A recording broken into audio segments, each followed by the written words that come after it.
E depois a gente vai entrar nesse assunto para explicar o que provoca essa degeneração. Mas no momento que você precisa entender o processo é silencioso. Ele começa aos 40 anos. Geralmente, aos 40 anos é mais perceptível na mulher. Você que é mulher, aos 40 anos, começou a perceber alguns sinais de alteração, de perda de memória. Você está se alimentando bem, você está fazendo dieta, você está fazendo academia, você está fazendo tudo certinho, está perdendo o sono, está entrando em processo de depressão. E uma coisa que chama muita atenção, você está tendo escapes, tá? Você não está conseguindo ter o controle miccional, você não está conseguindo segurar muita urina.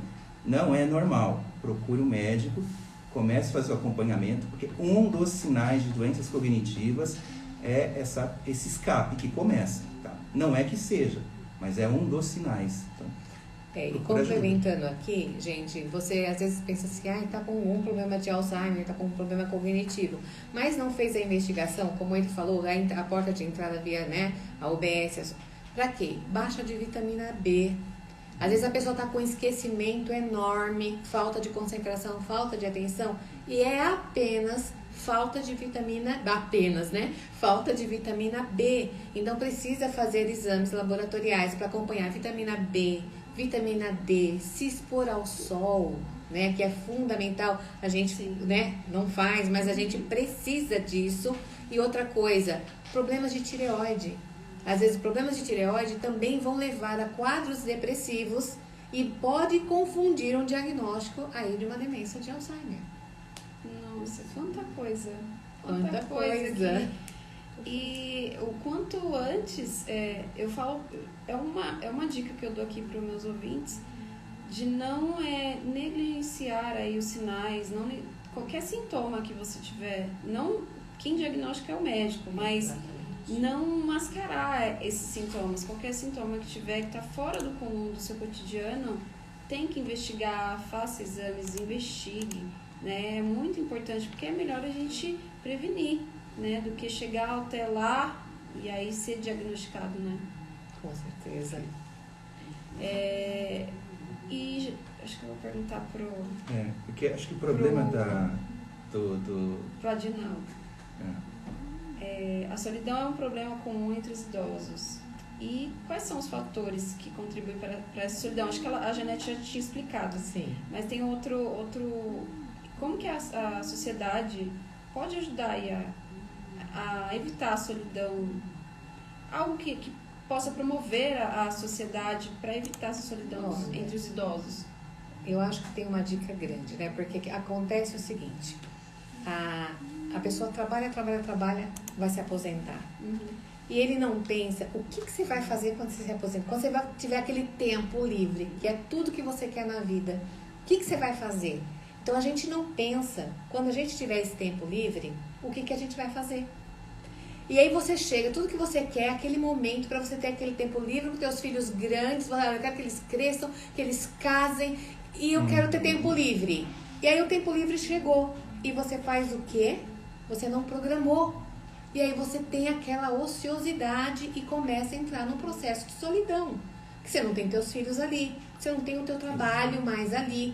E aí você vai entrando num processo de solidão silencioso. E você não divide isso com ninguém. Ô, gente, cadê aquele hobby que você queria fazer a vida inteira? Era pintar, era bordar, era dançar, era viajar com as amigas, era visitar os parentes, era ir pro baile, era ir pra igreja. Façam alguma coisa. Então, o grande segredo aí é você se reencontrar o quanto mais cedo possível. Tá? O quanto mais cedo possível. Então, se você decidiu isso, você faz isso bem precoce, com certeza você vai vencer as barreiras. Porque a depressão, ela tem a causa hormonal e ela tem a causa traumática e emocional. Então, a gente tem que saber qual é o motivo que está levando o indivíduo. Só que a grande maioria dos casos está só ligado a essa ociosidade, né? Então, ele se sente o quê? Incapaz. Porque ele não cabe mais nas rodinhas de amizade. Não tem pessoas que escutem o idoso, certo? Sim. Então, assim, não vai escutar. Qual é a pessoa que para ouvir o que o idoso tem a falar? né? Então isso é uma realidade. Então isso são dicas. Façam por vocês. Vai fazer exercício, sai de casa, vai ver gente. Nós não fomos fabricados para duas coisas: para ficar isolado dentro de casa e para não falar com ninguém. E a nossa sociedade, pelo dia a dia, pelo trabalho, nós caminhamos para isso, para um isolamento social disfarçado. E é justamente esse isolamento aonde se escondem dois grandes perigos, tá? Eu vou no principal deles. A China hoje é um dos países onde existe mais isolamento social. Existem aldeias que cerca de 80% da população que já é idosa é isolada. Daqueles 80% daquela população, todos os anos, 30%, quer dizer, de cada 10, 3 tiram a vida por solidão. Porque eles estão longe, os familiares foram para outros locais. E aí, a gente está falando de um cenário que não é aquele cenário romântico que você não vê que você vê na televisão. Exatamente. Esquece isso daí, viu? O cenário real... sai do mundo de Alice. O cenário real, meu amigo, que você está aí do outro lado, que você sabe o que está acontecendo, é você sair de casa às 5 horas da manhã, pegar o trem cheio, lotado para ir trabalhar, chegar no final do dia cansado, você trabalhando, sua esposa trabalhando, seus filhos na escola.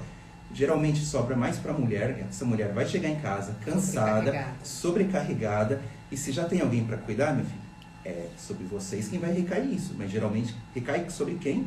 Sobre a mulher. O peso maior acaba sendo sobre a mulher. Então, sai desse mundo de sonho, de fantasia, porque a realidade é outra.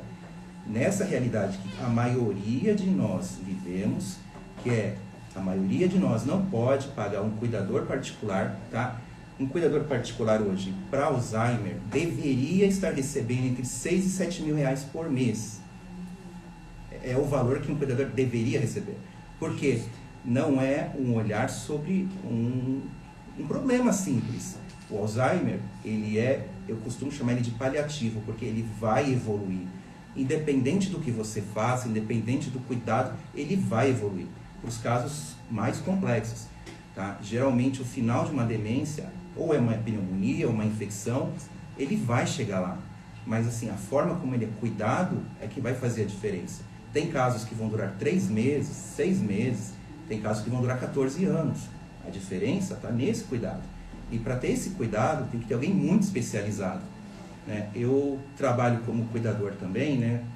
Hoje eu faço mais consultoria. Eu fui fazer uma consulta para contratar um cuidador que fizesse isso. Eu entrevistei 40, eu não consegui achar nenhum. Exatamente. Então, é muito difícil. É extremamente difícil. Eu tenho essa experiência também. Então, assim, você vai contratar a pessoa e eu fazia capacitação. Então, eu trabalhava na clínica e fazia entrevista. A pessoa mandava o currículo naquela instituição e ele não tinha noção do que era cuidar de alguém.